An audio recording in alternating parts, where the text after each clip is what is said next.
This is Jets at Noon with Cameron Poitras and Jim Toth on 680 CJOB. Hello, welcome to the show. 204-780-6868. Jets at Noon is brought to you by Wash Method Car Wash, 690 St. Anne's Road. VIP take on the text line to win a VIP car wash from our good friends at Wash Method.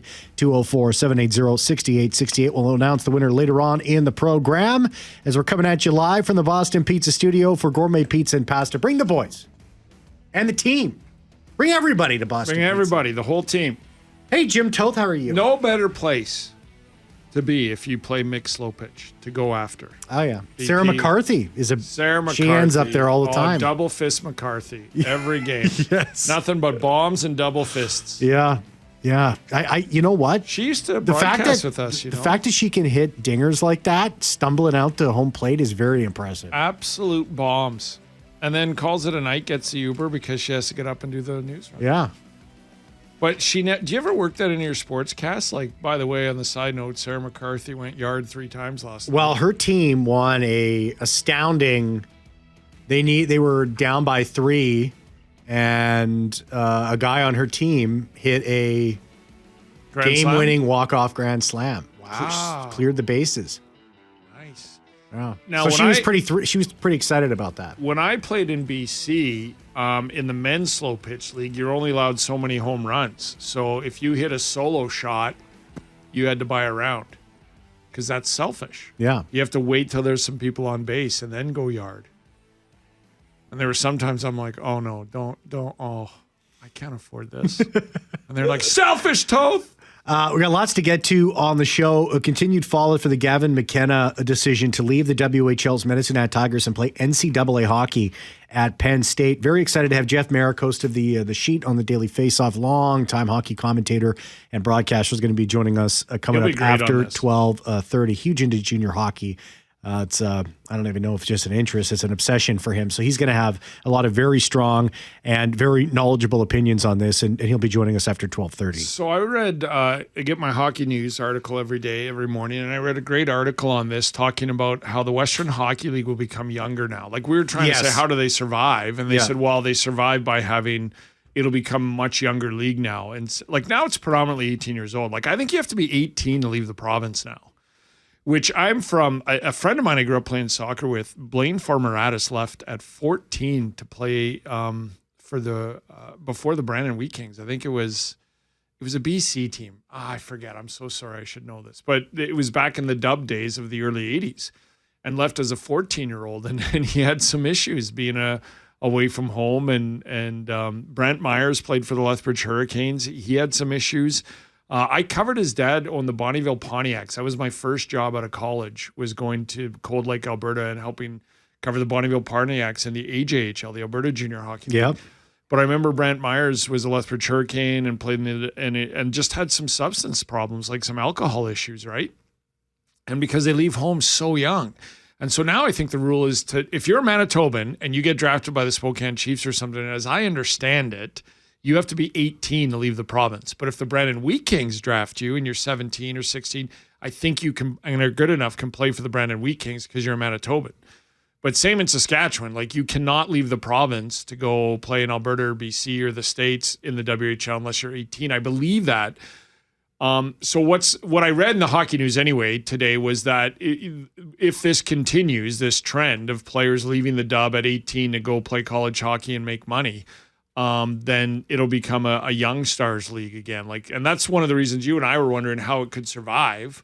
And that's how, instead of being an 18 to 20-year-old league predominantly, or 18, 19-year-old league, because there's a limit of 20-year-olds, 3 per team, I believe, it will become a younger league where it's 16, 17 years old, and the veterans will be 18, 19 who don't go the college route. Yeah, no doubt about that. And I'm interested to hear Jeff Marek's take on that as well. So we did AI. We did a little AI exercise yesterday.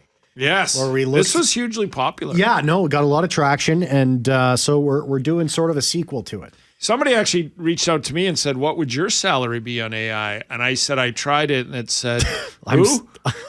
Said who? Well, I'll tell you this. If I put all my credentials in there and I said, I would be very afraid to AI find out doesn't know what we is. make, and it actually came back and said overpaid. It didn't even give a number.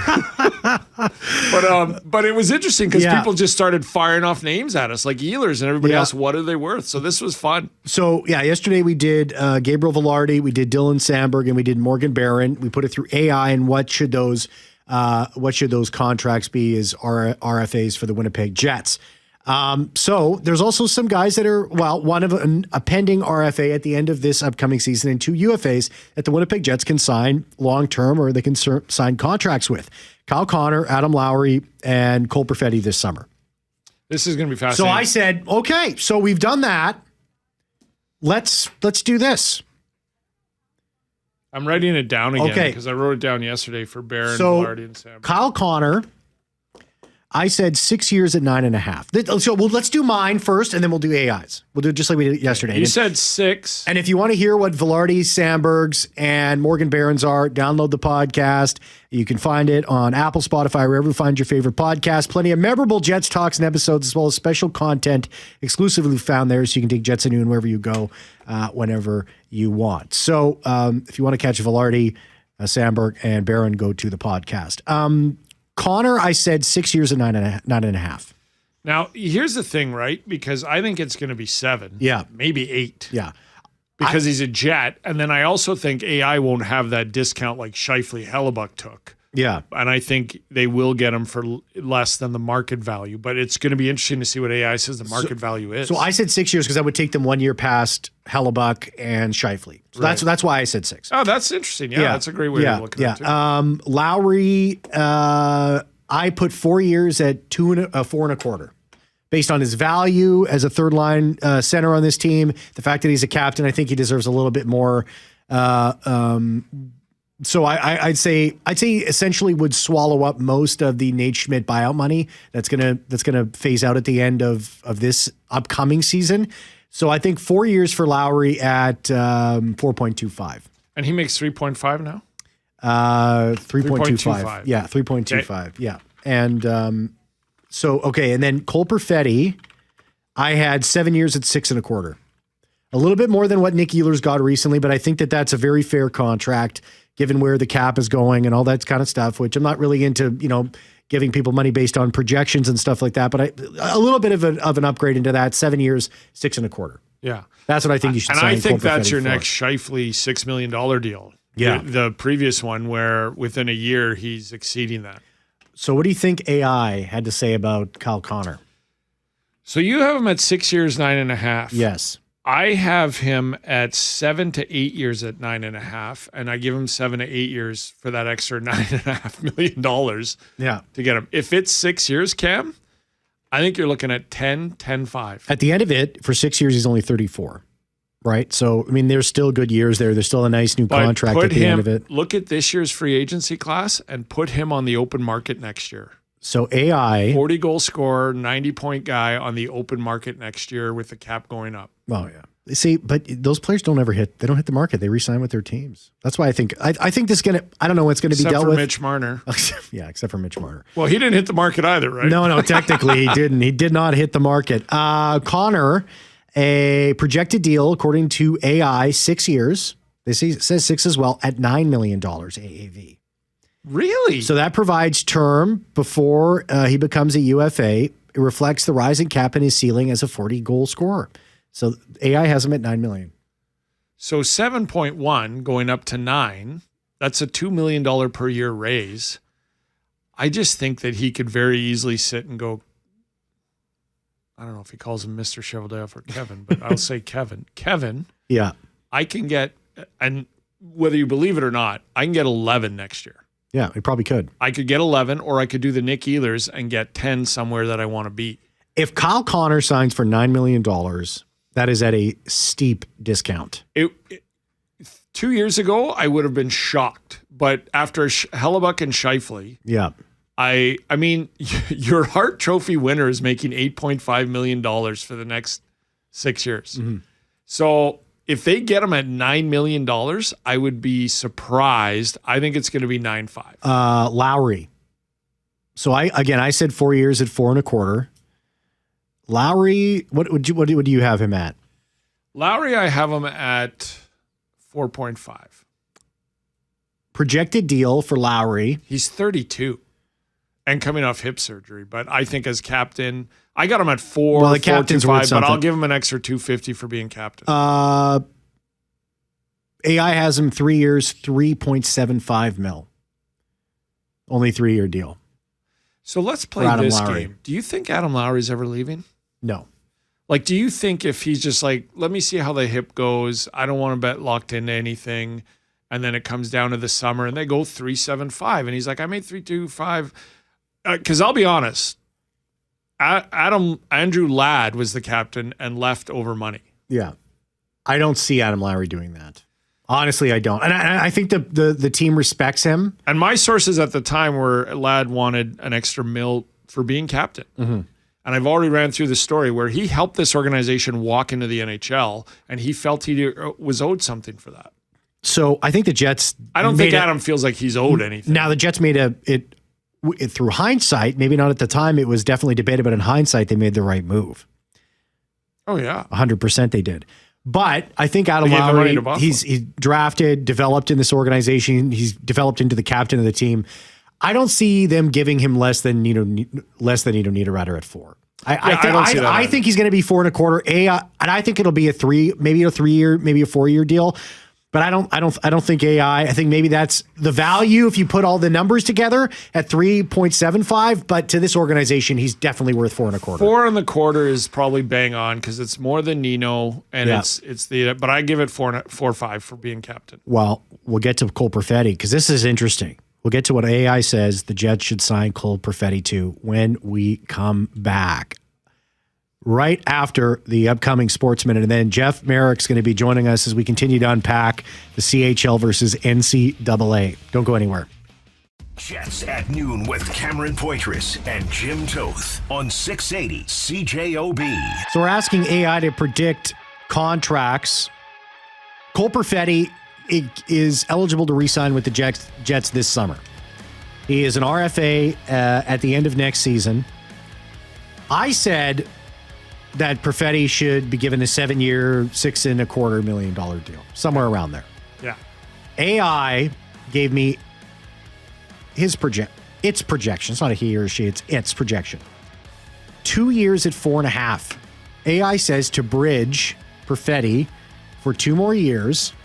He's not eligible for UFA status, and then take him into that final year and try to figure it out. But they're saying to bridge Perfetti. I don't agree with you, AI. I think you're wrong on this. Yeah, which would walk him right into UFA. At what price? 4.5. I mean, with the cap going up, you don't even want to touch that. If the cap was not going up, you might want to look at that and just do the whole we'll take care of you in 2 years. But I agree. I think you need to lock him up. AI, you're wrong about that one. AI, you can't trust AI for everything. Can you vacuum the floor? No? I mean, that's what I want technology to do, right? Can you read my son a bedtime story? Well, no, I like doing that. But if you could vacuum while I'm reading it, that would be awesome. No, I like doing that too, but I'm asking it. Do you have the humanity to do something like that, AI? You know what we should do is read each other's sons' bedtime stories. I'll come to your house and you go to mine. I can't read the hockey sweater that many times in a row. When you say, where's Dad? You're like, he's busy with my son. What do you want to read? Where the Wild Things Are. Endless, over and over again. The boy loves that one. We'll be right back. Do not watch Kairu. Oh, God, no. It's just... That makes kids bad. Jeff Marek with us after this. Wine. Afternoon is brought to you by Wash Method Car Wash, 690 St. Anne's Road. VIP take on the text line to win a VIP car wash from my good friends at Wash Method. 204-780-6868. We'll announce the winner later in the program as we're coming at you live from the Boston Pizza Studio for gourmet pizza and pasta. Bring the team to Boston Pizza. Well, Jim, projected 2026 first overall pick Gavin McKenna is leaving the WHL's Medicine Hat Tigers to play NCAA hockey at Penn State. A move made possible by a major shift in college sports policy. Until recently, CHL players were ineligible to suit up for U.S. colleges, but that changed last November when the NCAA overturned its decades-old ban. Starting this upcoming season, CHL players can now compete at the NCAA level. There's several moves. Medicine Hat teammate of McKenna, Caden Lindstrom, who was drafted 4th overall in 2024, is also headed south. He's committed to Michigan State. The NCAA, of course, passed rules allowing schools to pay athletes directly on top of name, image, and likeness rights, and they've been cashing in on that since 2021. So by comparison, the CHL teams operate under a traditional amateur model. Players get a small monthly stipend, and while they can pursue personal sponsorships, they're not eligible for direct payment from their teams. All this making the landscape for young hockey players much more complicated. Joined by longtime voice of the in the hockey world, Jeff Marek, the current host of The Sheet on the Daily Faceoff. Hey, Jeff, how are you? Thanks for joining the show. Cam, good to talk to you again. Jim, how are you guys today? Doing excellent, Fantastic. Jeff. Thanks. If I decided to go back to college like Van Wilder, could I just even make 10 grand? Can I get a couple of bucks at the end of the week? Can I get something to rub a couple of nickels together? Pick up some loose change between the cushions, anything? When I played Alberta college soccer back in the 1930s, I just got $500 a semester. That was it. It is a brand new wild landscape out there, and I keep trying to tell people the same thing over and over again. This is the first season of this, right? This is the first year of this. This is the first summer of this. I was talking to CHL President Dan McKenzie about a month ago, and I said, what do you think this is all going to be like? And he says, the honest answer is we really don't know. Like, eventually this is all going to settle into a new sort of development model. I mean, everything is new. Everything is fresh. If you're a fan of the Medicine Hat Tigers, a fan of the Western Hockey League, is it a drag that all of a sudden now the first overall draft pick next year is gone and is going to be plying his trade at Penn State? Absolutely. Would be wonderful to watch Gavin McKenna play in the Western Hockey League for another season before he goes to the NHL. But, this is a brand new reality that everyone is going to have to get their heads around and realize that, this is the new development model. And if we look at the development model like a pyramid, in a lot of ways, the war has always been sort of CHL versus NCAA. NCAA won the war. They're at the top of all of this right now. That's the way the development model is working. Now, having said that, I know this is a long-winded speech by me here. This doesn't mean the end of the CHL, and it doesn't mean that every single NHL prospect is going to go play Division I hockey. That's not what any of this means. So I think we can all calm down with the hyperbole, I think. So how does the CHL compete moving forward here? Because, listen, we all know how sexy the NCAA is. It's got almost everything that a player that's going to be draft eligible is going to want. Is the CHL going to get younger? Are they going to drop the age maybe? Like, what can they do to stay competitive here? Are they going to pay, Jeff? Like, are they going to come up with some way? Like, I was around the dub when Ed Chanelth came in and brought in the great thing. If you play a year in the dub, you get a year of university in Canada. And that was a great thing at the time. I don't see any other way for this other than the CHL paying. Those are two very good questions there. First one to the payment model. I was talking to Mario Cecchini, the commissioner of the QMJHL, around the Memorial Cup when Rimouski was hosting, and I asked him that. I was like, how are you going to compete? And he talked about, private sponsorships for a lot of the players. Now, you're not going to be able to afford what Penn State can. You're not going to be able to dish out what Michigan or Michigan State or UND is going to be able to dish out. But if you are interested in that game, then I think you have to look at maybe redefining the amateur model or do something along with it. Again, I'll come back to this idea that the CHL will have some type of reaction to this. I just don't know that it's going to be enough to keep, a player like Gavin McKenna away from going to a school like Penn State. And if I can make one more point about Gavin McKenna as well, because this is the cause celeb of the day. When you look at what he's done in the Western Hockey League, I mean, it's pretty obvious that Gavin McKenna needs another challenge. I mean, he tore apart the Western Hockey League last year. And a lot of people would say, what's the point of him going back to the WHL? Does he not need an elevated, level of competition here? Does he not need a new challenge? Now, I still think there are things for him to do in the Western Hockey League, but this is going to be the big bump up for him here. I mean, he had a 54-game point streak last year, guys. it was like scoring at will for Gavin McKenna last year in the Western Hockey League. So I do understand it. Now, the other thing that I think all of your listeners need to be mindful about too is the minute a player who's been drafted signs an entry-level deal with an NHL team, they are ineligible to play college hockey.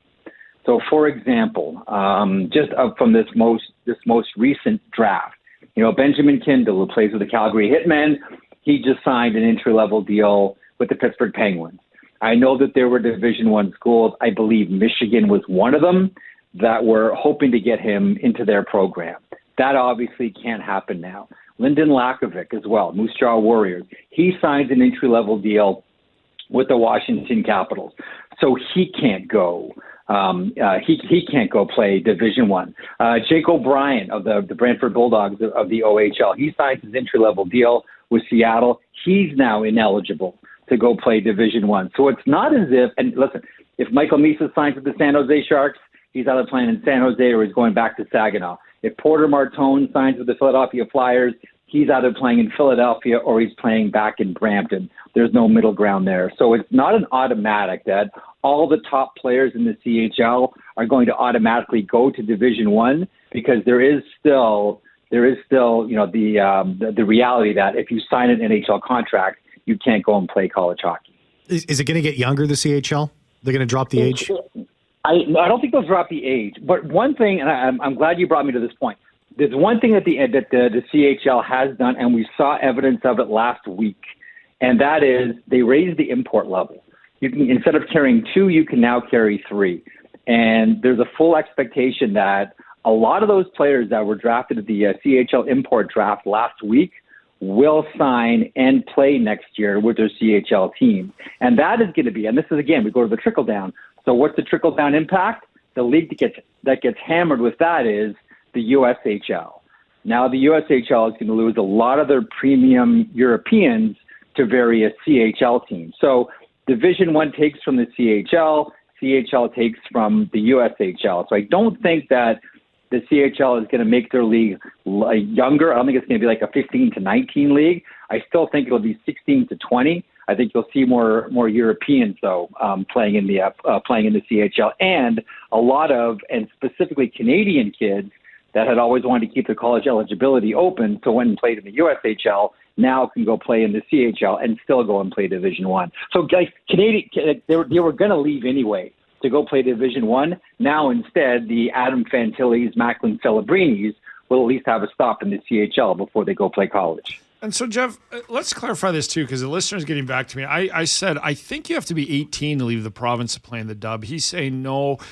Protected players able to play outside the province, some are eligible playing. A 17-year-old Manitoban can play in Kelowna if they are signed to a card. What I was quoting, he feels, was junior A leagues where you have to be 18. What is the exact rules, just to clarify? I want to make sure I get this right. I don't want to misspeak because a lot of these have changed recently. So, and I can't speak specifically for out west, but in Ontario, you do have to be in province.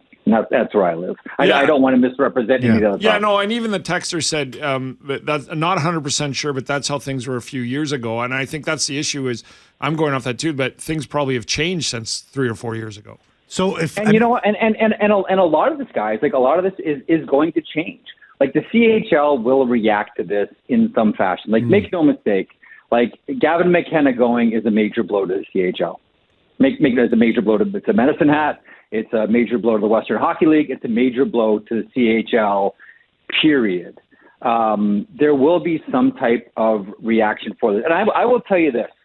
I don't know the teams specifically, but I do know that there have been some CHL teams that have been read the Riot Act by various commissioners about making sure that their program and their facilities and their billets and their training and is at the highest level possible. Because right now the competition is higher than it's ever been. And like, listen, it's tough to compete with what, just go look online and see what going to Michigan State looks like and what going to Michigan. I mean, it's spectacular. But I know that this is going to be a real moment, I think, for the CHL where everybody, all the operators have a good look at what they're offering now, because now more so than ever, athletes have choice. And where you get drafted, if you don't like, the rink, or you don't like the billet options, or you don't like whatever it is, you now have options to go somewhere else. And I know there have been some organizations that have been read the riot act about getting their things, getting their affairs in order and making sure their facilities and everything else is in tip-top condition. Last thing for you on this, Jeff, is I just go back to when Connor Bedard was coming through the Dub, and I thought, how much money are the Medicine Hat Tigers and the Western Hockey League losing by McKenna leaving? Not insignificant. Yeah. I mean, it's not just Medicine Hat, and I'll use your example of Connor Bedard. I mean, every rink that Bedard went to was a sellout, right? I mean, I remember talking to people in Saskatoon that first round playoff series, where Bedard sold out every night when they played against Saskatoon, and it was great. I mean, everywhere Connor Bedard went, it was just cash registers going off. So I don't know an exact number, but it is not an insignificant number when you look at the grand scheme of things, absolutely. But at the end of this, we keep getting told this is all about the development of the players and whatever is best for the players. Yeah. And now all of a sudden the players have found a different development path for them. I have a 13-year-old begging me for a Tigers McKenna jersey, and now I'm thankful I haven't done it yet because I think it's going to be a Penn State jersey. Yeah, it could be a collector's item. Yeah. I know that it bluntly for the Western League and for Medicine Hat specifically, it sucks. I get it, but this is going to be the new development model that everybody has to get their heads around. And Landon DuPont is on the horizon. Maddox Schultz is on the horizon.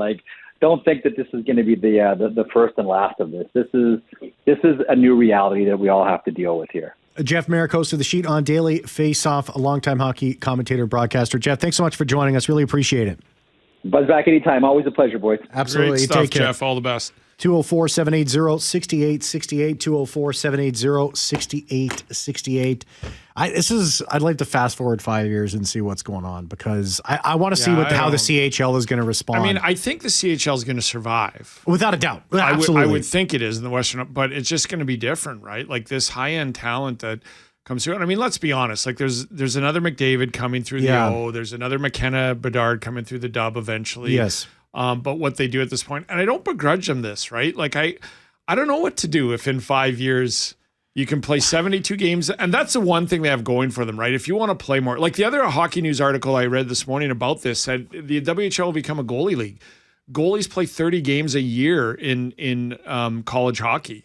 You need to play 50, 60 games to be pro hockey ready as a goalie. I'm interested to see about what the CHL is going to be able to compensate its players because, listen, I think any kid, if you're given two options, most of them, if everything was the same, they would take the NCAA route just because, as I said to Jeff, how sexy the facilities and all that. Even at the Ralph down in Grand Forks, everybody knows what it's like down there and the facilities that they have. And so I'm going to see if there's going to be a salary cap structure of some sort in the CHL because the league, if they didn't put something like that in, it would be so heavy between haves and have-nots in the WHL and the OHL. It would be crazy almost immediately. I'm joking about 10 to 20 grand, but if you're an 18, 19-year-old can go to school while getting his education and pull in $20K US, that's a huge difference. Call the Boston Pizza Jets at noon hotline, open 24/7, 204-780-6800. Come in for lunch every weekday to Boston Pizza. Get a delicious main side and ice cold drink for only $15 only at BP. The number one caller will be awarded a $50 gift certificate to Boston Pizza on Friday. Let's take a break. Let's come back. On the other side, hey, a texter asks about a former Jet and if there's any real option here for that individual here on the Winnipeg Jets. I'll tell you what that is when we come back. At noon with Cameron Poitras and Jim Toth on 680 CJOB. I think this story about the NCAA in the CHL is so fascinating. So do I. It's going to totally change the path of these players and the drafting and everything. And do you think it'll lead to more NHL though? Like, I still in college lean towards, because we hear about the Celebrinis and the but like the guys who go for a year and they get drafted, they come out. Kyle Connor was 1 year at Michigan. Andrew Kopp, all this. But we don't hear about the tons of players that go, they play 30 games a year at most, maybe 45 if they make the Frozen Four, and they're done, right? Yeah. And it takes a longer time to develop than when you're playing 72 games plus playoffs, playing nightly. Like, it's hard for college players to acclimatize to 82 games a year within a year or two, or even in the A, like 70-some. So I think there's checks and balances. I think it's definitely going to affect the CHL. But like Jeff said, they're going to respond with something. They have to. But, I mean, I think what it's all going to lead to is they all have to start treating these players better. It's like when the PGA Tour had, all of a sudden, they saw half of their star golfers go off to live.